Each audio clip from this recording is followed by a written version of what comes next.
करवा चौथ का व्रत आने वाला था। कैलाश पर्वत पर माँ पार्वती अपने हाथों में मेहंदी रचा रही थी।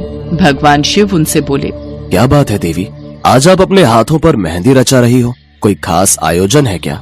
कल करवा चौथ का त्योहार है स्वामी, आपको तो ज्ञात ही है इस व्रत से मेरा कितना लगाव है। मैं भी प्रतिवर्ष इस व्रत के आने की आस लगाती हूँ ताकि मैं आपकी रक्षा की कामना हेतु और अपने प्रेम को और भी अटूट बनाने के लिए ये व्रत कर सकूं। देवी, आप तो मेरी शक्ति हैं। आपके और मेरे प्रेम का तो जन्मों जन्मों का संबंध है। आपकी भक्ति मेरे हृदय को छू जाती है। देवी, आपकी भक्ति प्रेरणादायक है जो पृथ्वी पर प्रत्येक सुहागिन स्त्री का अपने पति के लिए प्रेम और समर्पण का प्रतीक है। स्वामी, मैं चाहती हूँ इस बार मैं इस व्रत को पृथ्वी लोक पर करूँ। मेरी बहुत इच्छा है कि मैं भी मनुष्य रूप में सभी स्त्रियों के साथ इस व्रत की पूजा करूँ। जैसी आपकी इच्छा देवी पार्वती। यदि आपकी पृथ्वी लोक पर यह व्रत मनाने की इच्छा है तो आपको पृथ्वी लोक पर अवश्य जाना चाहिए। ठीक है स्वामी, तो फिर मैं तैयार हो जाती हूँ। कल प्रातः ही मैं धरती लोक पर करवा चौथ का व्रत मनाने के लिए चली जाऊंगी।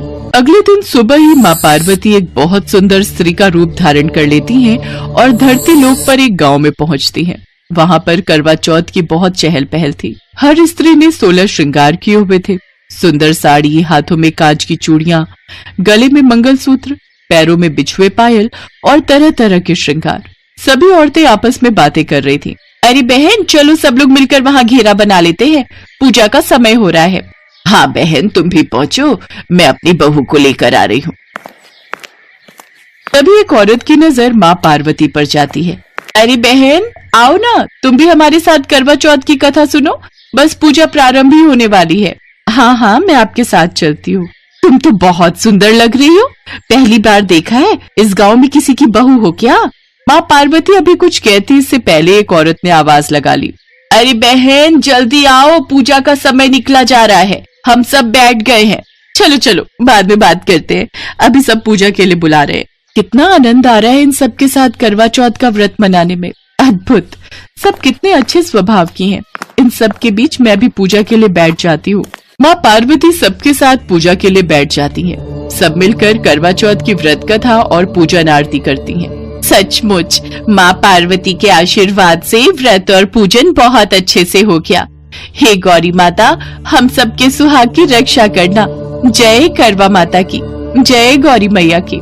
सब औरतें पूजा आरती करके घर जाने लगी, पर माँ पार्वती जैसे ही कैलाश के लिए लौटने लगी, अचानक उसी स्त्री ने उन्हें पुकारा।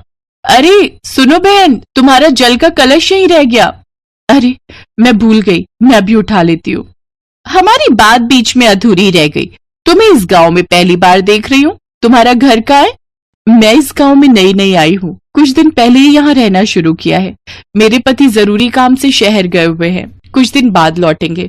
मैं उन्हीं के लिए ये व्रत कर रही हूँ। अच्छा, तो तुम नई नई आई हो गांव में। एक काम करो, तुम हमारे घर चलो, मैंने पूरी पकवान बनाए हैं, हम सब मिलकर खाएंगे। बस कुछ ही देर में चंद्रमा भी निकलने वाला है, घर पर तो तुम अकेले उदास हो जाओगी। ठीक है, चलो मेरे घर चलो। मैं और आपके घर? हाँ बहन, तो क्या हुआ, मेरे घर क्यों नहीं?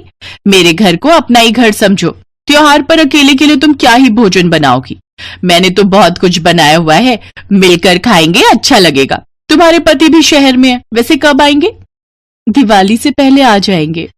उस औरत के इतने अच्छे स्वभाव को देखकर माँ पार्वती से रहा नहीं गया। वो उसके साथ उसके घर चली गई, पर माँ पार्वती को तो भगवान शिव की पूजा करनी थी, उनसे आशीर्वाद लेना था। सब चंद्रमा निकलने का इंतजार कर रहे थे। अचानक बहुत तेज आंधी तूफान आने लगा, आकाश में काले बादल छा गए। अरे सुशीला बहन, अब चंद्रमा कैसे पूजेंगे?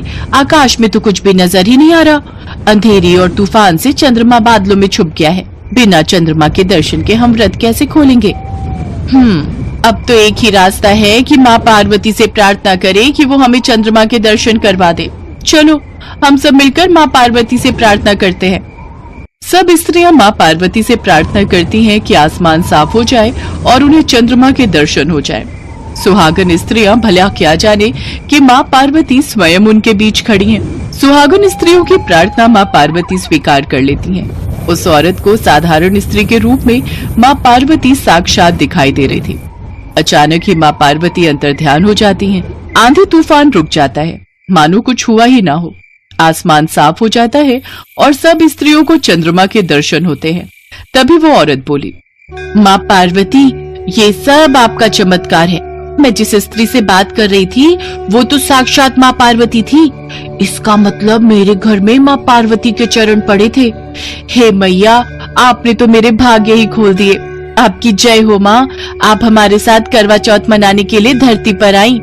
हाँ बहन, वो जो बहन 16 श्रृंगार किए हुए थी वो वास्तव में माँ पार्वती थी। आज उनके चमत्कार से ये आंधी तूफान रुक गया और हमें चंद्रमा के दर्शन हुए। चलो हम सब मिलकर माँ पार्वती को धन्यवाद कहते हैं। ये तो हम सबका सौभाग्य है कि माँ पार्वती ने हम सबके साथ मिलकर करवा चौथ का व्रत और पूजन किया। उधर माँ पार्वती भी कैलाश पर्वत पर भगवान शिव की पूजा करती हैं और उनके हाथों से जल और भोजन ग्रहण करके अपने करवा चौथ के व्रत को पूर्ण करती हैं।